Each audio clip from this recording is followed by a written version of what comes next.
Does anybody in the audience know why do you burst crackers for Diwali? What is the connection? Any idea? Is it just a merry-making activity? Is it just a celebratory activity? Or is it just an activity for making money? Why do you burst crackers? What is the nexus? So here's the sequence. What comes before Diwali? You have the Shraddha period, the Mahalaya Paksh. Then you have Diwali. And then it comes the Kartika Masam, correct? Here's the understanding. And you will find parallels to this structure or to this tradition even in China. So what are you doing during the Shraddha period or during the Mahalaya Paksh period? The understanding is that your ancestors have come and you're supposed to feed them. That is what effectively you do. They've come. Now they have to go back. They don't know the way. You light the sky for them to find their way back to heavens.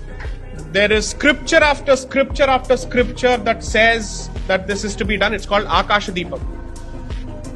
We had to cite all of the scripture before the Supreme Court because the Supreme Court in just 8 lines without discussing any evidence had taken a position that bursting of firecrackers during Diwali is a mere celebratory activity. It's a merry-making activity. It is not a ritual. I'm sorry, it is a ritual. You can regulate it. You can limit it. When you burn sparklers, do you think there is a word for it in Sanskrit? Or do you think that sparklers did not exist when Sanskrit existed? So the word for it is Ulkadana. You will find references to it in a scripture called Kartika Mahatmyam. And in multiple documents they've recorded this over and over and over again.